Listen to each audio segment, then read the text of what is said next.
Assalamualaikum warahmatullahi wabarakatuh. Yang terhormat Dewan Juri, para peserta debat, dan hadirin sekalian.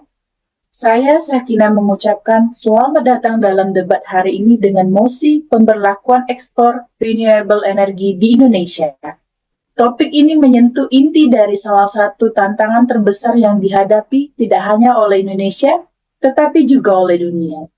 Bagaimana kita dapat memenuhi kebutuhan energi yang terus meningkat sembari menjaga kelestarian lingkungan dan mendorong pertumbuhan ekonomi? Indonesia, sebagai negara kepulauan terbesar di dunia, diberkahi dengan potensi energi terbarukan yang luar biasa. Dari panas bumi yang melimpah di sepanjang Ring of Fire hingga potensi tenaga surya dan tenaga angin di ribuan pulau seluruh negeri, serta kekayaan biomasa dari hutan tropis yang luas. Namun, dengan berkat ini juga datang tanggung jawab dan dilema. Di salah satu sisi, pemberlakuan ekspor energi terbarukan menjanjikan peluang ekonomi yang signifikan.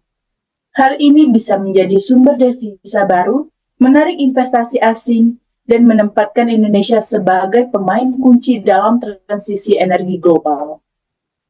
Namun di sisi lain, kita dihadapkan pada pertanyaan tentang prioritas. Haruskah kita fokus pada pemenuhan kebutuhan energi dalam energi terlebih dahulu? Bagaimana jika kita memastikan bahwa kebijakan ini tidak merugikan masyarakat Indonesia sendiri? Debat hari ini akan mengeksplorasi berbagai aspek dari isu kompleks ini, dari implikasi ekonomi dan lingkungan, hingga pertimbangan keadilan sosial dan ketahanan energi nasional. Kita akan mendengar argumen-argumen yang dikembangkan dengan cermat dari kedua tim, yang diharapkan akan memperkaya pemahaman kita tentang topik ini.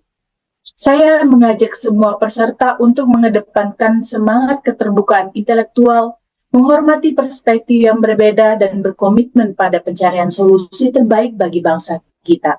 Mari kita jadikan debat ini sebagai wadah untuk mengasah pemikiran kritis dan membangun wawasan bersama. Dengan ini, saya nyatakan debat pemberlakuan ekspor renewable energi di Indonesia resmi dimulai. Semoga melalui pertukaran gagasan ini kita dapat menemukan jalan menuju masa depan energi yang lebih cerah dan berkelanjutan bagi Indonesia. Terima kasih. Assalamualaikum warahmatullahi wabarakatuh. Dewan juri yang kami hormati dan rekan bicara kami dari tim kontra yang kami banggakan. Saya, Devita, dari tim pro menyatakan secara tegas mengenai mosi yang diajukan sehingga mosi patut dipertahankan. Kami dari tim pro dengan tegas mendukung pemberlakuan ekspor energi terbarukan di Indonesia. Izinkan saya memaparkan argumen kuat yang menunjukkan mengapa kebijakan ini sangat penting dan menguntungkan bagi negara kita. Pertama, pemberlakuan ekspor energi terbarukan akan menjadi katalis bagi peningkatan investasi dan pertumbuhan ekonomi. Indonesia dikaruniai potensi energi terbarukan yang luar biasa, mencapai 417,8 gigawatt menurut data Kementerian SDM. Namun, baru 2,5% yang dimanfaatkan. Bayangkan, potensi ekonomi yang dapat kita buka, investasi yang akan mengalir, lapangan kerja yang akan tercipta, pendapatan negara yang akan meningkat. Landasan hukum untuk ini telah disiapkan Undang-Undang Nomor 30 Tahun 2007 tentang Energi pada pasal 20 ayat 1 menyatakan bahwa penyediaan energi dilakukan melalui kegiatan usaha energi terbarukan. Lebih lanjut, Peraturan Pemerintah Nomor 79 Tahun 2014 tentang Kebijakan Energi Nasional menetapkan target peningkatan pemanfaatan energi terbarukan. Pasal 9 huruf E peraturan ini secara eksplisit mendorong pengembangan industri energi terbarukan, termasuk komponen dalam negeri. Kedua, langkah ini akan mempercepat transisi energi dan penurunan emisi karbon kita. Kita telah berkomitmen pada Perjanjian Paris untuk menurunkan emisi gas rumah kaca sebesar 29% pada tahun 2030. Saat ini, kontribusi energi terbarukan dalam bauran energi nasional baru 11,5%. Dengan membuka ekspor, kita bukan hanya akan mencapai, tapi bahkan melampaui target pada tahun 2025. Komitmen ini diperkuat oleh Undang-Undang Nomor 16 Tahun 2016 tentang pengesahan Paris Agreement Pasal 4 Perjanjian Paris yang telah diratifikasi melalui undang-undang ini, yang mewajibkan setiap negara untuk menyiapkan, mengomunikasikan, dan memelihara kontribusi yang ditetapkan secara nasional yang ingin dicapainya. Ketiga, Ketahanan energi nasional kita akan semakin kokoh. Data SKK Migas menunjukkan cadangan minyak kita hanya cukup untuk 9, tahun dan gas bumi untuk 19,9 tahun. Diversifikasi energi bukan hanya pilihan, tapi sebuah keharusan. Interupsi. Baik, dipersilahkan. Baik, terima kasih saudariku dari tim Pro yang telah mempersilahkan saya untuk menginterupsi. Saya ingin bertanya kepada tim Pro, bagaimana dengan keamanan energi dalam negeri? Bukankah ekspor energi terbarukan akan mengorbankan kebutuhan domestik kita? Sekian, terima kasih. Terima kasih atas interupsinya saudaraku. Justru sebaliknya, pemberlakuan ekspor energi terbarukan akan memperkuat keamanan energi domestik kita. Mari kita lihat faktanya saudaraku. Pertama, ekspor akan mendorong peningkatan investasi dan pengembangan teknologi energi terbarukan di Indonesia. Ini berarti kapasitas produksi kita akan meningkat pesat, jauh melebihi kebutuhan domestik saat ini. Kedua, Undang-Undang nomor 30 tahun 2007 tentang energi, khususnya pasal 3 dan pasal 11 mewajibkan pemerintah untuk memprioritaskan pemenuhan kebutuhan energi nasional. Ketiga, peningkatan produksi energi terbarukan akan mengurangi ketergantungan kita pada bahan bakar fosil yang cadangannya semakin menipis. Jadi, ekspor bukan ancaman, melainkan katalis untuk memperkuat keamanan energi nasional.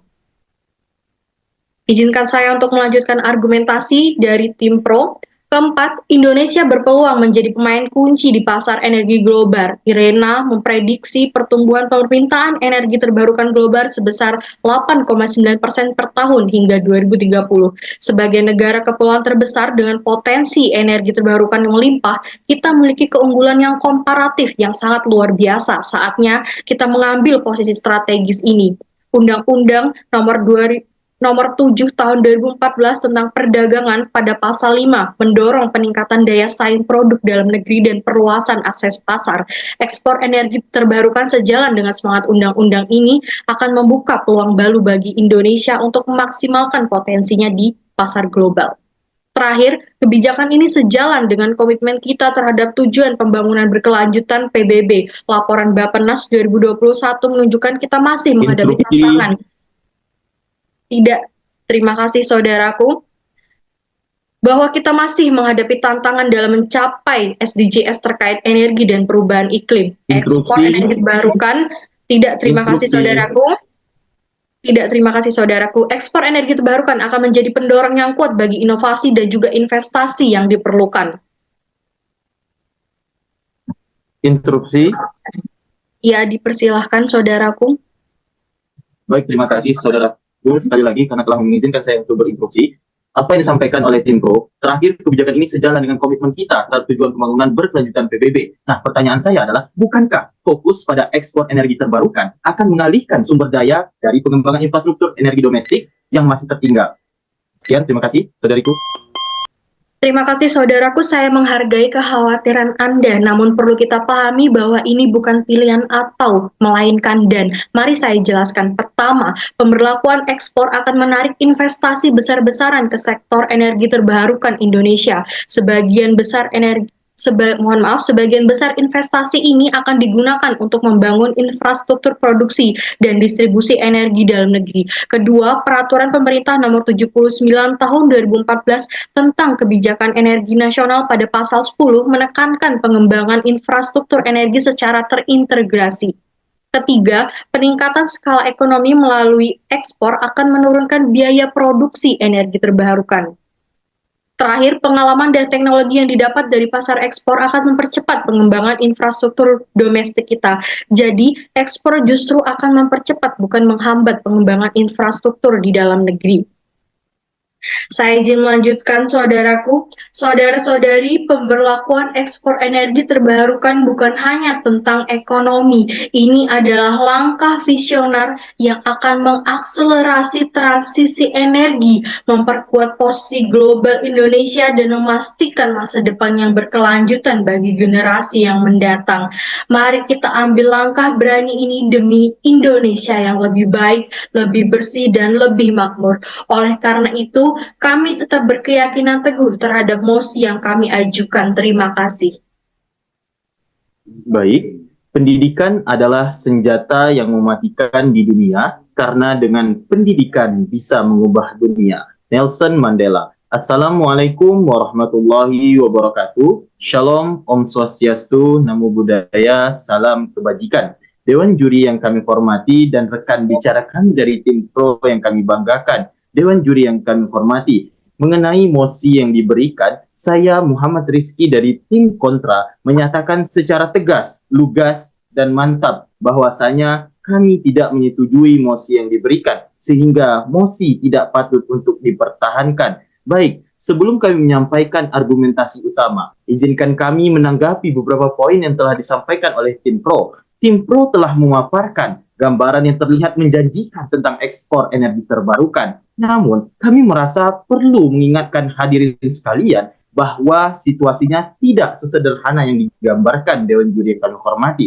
Pertama, tim pro berbicara tentang potensi investasi dan pertumbuhan ekonomi, tapi mereka lalai, Dewan Juri yang kami hormati, mempertimbangkan biaya infrastruktur yang diperlukan untuk merealisasikan potensi ini. Apakah kita siap dengan investasi besar-besaran ini, sementara masih banyak sektor lain yang membutuhkan pendanaan? Kedua, argumen tentang memperkuat ketahanan energi nasional melalui ekspor terdengar kontradiktif, Dewan Juri yang kami hormati. Bagaimana mungkin mengekspor sumber daya energi kita dapat meningkatkan ketahanan energi domestik? Ini seperti menjual makanan kita, sementara masih banyak warga yang kelaparan, Dewan Juri yang kami hormati. Kemudian yang ketiga, tim pro menyebutkan komitmen internasional kita. Namun bukankah prioritas utama kita seharusnya memenuhi kebutuhan energi dalam negeri terlebih dahulu? Masih banyak daerah di Indonesia yang belum mendapatkan akses listrik yang memadai, Dewan Juri yang kami hormati. Kemudian yang keempat, klaim bahwa ekspor akan menurunkan biaya produksi energi terbarukan perlu dipertanyakan, Dewan Juri yang kami hormati. Bagaimana dengan biaya awal yang sangat besar? Siapa yang akan menanggung ini? Apakah akan dibebankan pada rakyat? Kemudian yang terakhir, Dewan Juri yang kami hormati, tim pro berbicara tentang menjadi pemimpin global dalam energi terbarukan. Tapi bukankah lebih penting untuk menjadi pemimpin dalam pemenuhan energi bersih untuk rakyat kita sendiri terlebih dahulu? Nah, kami menentang tim pro untuk menjawab pertanyaan-pertanyaan ini sebelum mengklaim bahwa ekspor energi terbarukan adalah solusi ajaib bagi masalah energi dan ekonomi Indonesia. Terima kasih, kami akan menyampaikan argumentasi utama kami setelah ini. Saudara moderator dan hadirin terhormat, kami dari tim kontra dengan tegas, lugas, dan mantap menolak pemberlakuan ekspor energi terbarukan di Indonesia. Izinkan kami memaparkan setidaknya 5 argumentasi kuat kami yang menunjukkan mengapa kebijakan ini tidak tepat dan berpotensi merugikan kepentingan nasional kita di Indonesia. Pertama, prioritas utama kita harus fokus pada pemenuhan kebutuhan energi dalam negeri. Data dari Kementerian SDM menunjukkan bahwa hingga 2021 masih ada lebih dari 3.000 desa di Indonesia yang belum teraliri listrik. Rasio elektrifikasi nasional memang mencapai 99,4%. Namun angka ini menyembunyikan disparitas besar antar wilayah. Provinsi Papua misalnya, rasio elektrifikasinya baru 96,5%. Baik, silakan saudariku. Baik, terima kasih saudaraku. Tim kontra telah menyoroti tadi bahwa pentingnya fokus pada kebutuhan energi domestik. Namun, bukankah dengan membuka peluang pasar ekspor, kita justru menciptakan ekonomi skala yang akan menurunkan biaya produksi energi terbarukan? Bukankah ini pada akhirnya akan membuat energi bersih lebih terjangkau bagi masyarakat Indonesia, saudaraku? Baik, terima kasih saudariku atas instruksinya. Kami menghargai perspektif ekonomi yang Anda sampaikan, saudariku. Memang benar bahwa ekonomi skala dapat menurunkan biaya produksi. Namun, ada beberapa faktor yang perlu kita pertimbangkan, saudariku. Pertama, penurunan biaya produksi tidak selalu langsung diterjemahkan menjadi harga yang lebih rendah bagi konsumen domestik. Tanpa regulasi yang tepat, produsen mungkin lebih memilih menjual ke pasar dengan harga tertinggi yang seringkali adalah pasar ekspor. Kedua, kita perlu mempertimbangkan biaya pembangunan infrastruktur yang diperlukan untuk ekspor, saudariku. Biaya ini mungkin akan dibebankan pada konsumen domestik, setidaknya dalam jangka pendek. Kemudian yang terakhir, fokus pada ekspor mungkin mengalihkan sumber daya dari upaya elektrifikasi daerah terpencil yang mungkin tidak ekonomis dalam skala besar, saudariku. Jadi, meskipun kami setuju bahwa ekonomi skala penting, kami tetap berpendapat bahwa prioritas utama harus diberikan pada pemenuhan kebutuhan domestik dan pemerataan akses energi terlebih dahulu. Terima kasih, saudariku, atas instruksinya.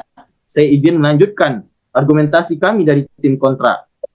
Undang-Undang Nomor 30 Tahun 2007 tentang energi, yaitu pada pasal 3, menegaskan bahwa pengelolaan energi bertujuan untuk terjaminnya ketersediaan energi dalam negeri. Lebih lanjut, pasal 11 ayat 2 menyatakan bahwa penyediaan energi oleh pemerintah atau pemerintah daerah diutamakan di daerah yang belum berkembang, daerah terpencil, dan daerah perdesaan. Nah, mengekspor energi terbarukan sebelum memenuhi kebutuhan dalam negeri bertentangan dengan semangat undang-undang ini, saudariku. Kemudian yang kedua, infrastruktur energi terbarukan kita belum siap untuk ekspor skala besar. Interupsi. Di mana? Tidak, terima kasih, saudariku. Menurut laporan IRENA 2021, kapasitas terpasang energi terbarukan Indonesia baru mencapai 10,5 gigawatt. Sangat jauh di bawah potensi yang ada. Interupsi. Saudariku. Tidak, terima kasih, saudariku. Kita masih kekurangan infrastruktur transmisi, terutama untuk mengintegrasikan sumber energi terbarukan yang tersebar. Interupsi. Yang kami hormati. Baik, silakan, saudariku. Baik, terima kasih saudaraku. Tim kontra tadi menyebutkan bahwa infrastruktur kita belum siap untuk ekspor. Namun, bukankah justru dengan membuka peluang ekspor, kita akan menarik investasi besar-besaran yang diperlukan untuk membangun infrastruktur tersebut? Bukankah ini akan mempercepat pembangunan sektor energi terbarukan kita secara keseluruhan, saudaraku? Baik, terima kasih saudariku sekali lagi. Terima kasih atas pertanyaan yang sangat menarik ini. Kami menghargai sudut pandang yang Anda ajukan tentang peran investasi dalam pengembangan infrastruktur. Memang benar bahwa peluang ekspor dapat menarik investasi. Namun, ada beberapa hal yang perlu kita pertimbangkan, saudariku. Pertama, investasi yang didorong oleh pasar ekspor cenderung terkonsentrasi pada infrastruktur yang mendukung ekspor, bukan sekali pada infrastruktur yang dibutuhkan untuk pemerataan akses energi di dalam negeri. Kedua, kita perlu memastikan bahwa investasi asing tidak mengancam kedaulatan energi kita. Tanpa regulasi yang tepat, kita beresiko menjadi terlalu bergantung pada investor asing dalam sektor strategi ini. Terakhir, pembangunan infrastruktur untuk kepentingan domestik, terutama di daerah terpencil, mungkin tidak semenarik bagi investor yang berorientasi pada ekspor. Jadi, saudariku, meskipun kami setuju bahwa investasi sangat penting, kami berpendapat bahwa kita perlu membangun fondasi yang kuat untuk sektor energi terbarukan domestik kita terlebih dahulu sebelum membuka pintu lebar-lebar bagi ekspor. Terima kasih. Baik, saya akan melanjutkan argumentasi kami dari tim kontra. Peraturan Pemerintah Nomor 79 Tahun 2014 tentang Kebijakan Energi Nasional pada pasal 10 menekankan pentingnya pengembangan infrastruktur energi nasional. Mengalihkan fokus ke ekspor sebelum infrastruktur domestik memadai akan kontraproduktif dengan kebijakan ini. Ketiga, ekspor energi terbarukan berpotensi menarik harga energi domestik. Ketika produksi energi terbarukan dialihkan untuk ekspor, suplai untuk pasar domestik berkurang, yaitu berpotensi menaikkan harga. Ini akan membebani masyarakat dan industri dalam negeri. Sebagaimana Undang-Undang Nomor 30 Tahun 2007, Pasal 7 Ayat 1 menyatakan bahwa harga energi ditetapkan berdasarkan nilai keekonomian berkeadilan. Kenaikan harga akibat ekspor akan bertentangan dengan prinsip keadilan ini, Dewan Juri yang kami hormati. Kemudian yang keempat, fokus pada ekspor dapat mengalihkan investasi dalam pengembangan teknologi dan SDM lokal. Kita berisiko menjadi sekadar eksportir bahan mentah energi terbarukan, bukan pengembang teknologi. Padahal Undang-Undang Nomor 11 Tahun 2019 tentang Sistem Nasional Ilmu Pengetahuan dan Teknologi mendorong pengembangan dan pemanfaatan iptek untuk kemajuan peradaban dan kesejahteraan bangsa. Kemudian yang kelima, kebijakan ini dapat melemahkan ketahanan energi nasional jangka panjang, Dewan Juri yang kami hormati, dengan mengekspor sumber daya energi terbarukan. kita mengurangi cadangan strategis untuk masa depan. Ini bertentangan dengan pasal 3 Undang-Undang Nomor 30 Tahun 2007 yang menekankan tercapainya kemandirian pengelolaan energi dan terjaminnya ketersediaan energi dalam negeri. Saudara-saudari, pemberlakuan ekspor energi terbarukan mungkin terlihat menggiurkan dari segi ekonomi jangka pendek. Namun, kita harus melihat gambaran besarnya. Prioritas kita harus pada pemenuhan kebutuhan energi dalam negeri. Oleh karena itu, kami dari tim kontra secara tegas, lugas, dan mantap tidak menyetujui mosi yang diberikan sehingga kami tidak menyetujuinya. Sekian, terima kasih. Baiklah, yang terhormat Dewan Juri, para peserta debat, dan hadirin yang budiman. Kita telah pada penghujung debat yang sangat menarik dan informatif mengenai pemberlakuan ekspor renewable energy di Indonesia. Saya ingin mengucapkan terima kasih dan apresiasi yang setinggi-tingginya kepada kedua tim atas argumen-argumen yang tajam, data yang komprehensif, dan analisis yang mendalam. Debat hari ini telah membuka wawasan kita tentang kompleksitas isu energi terbarukan di Indonesia. Dan kita telah menyaksikan pertukaran ide yang dinamis, mencakup berbagai aspek mulai dari ekonomi, lingkungan, hingga keadilan sosial dan kedaulatan energi. Tim Pro telah memaparkan dengan jelas potensi ekonomi dan visi Indonesia sebagai pemain kunci dalam pasar energi global yang sedang bertransisi. Argumen mereka tentang bagaimana ekspor dapat mendorong investasi, menciptakan lapangan kerja, dan mempercepat pengembangan teknologi energi bersih sungguh menarik untuk direnungkan. Di sisi lain, tim kontra telah mengingatkan kita bahwa pentingnya memprioritaskan kebutuhan dalam negeri. Mereka menyoroti tantangan elektrifikasi yang masih dihadapi di berbagai daerah di Indonesia dan potensi resiko dari ketergantungan pada pasar ekspor.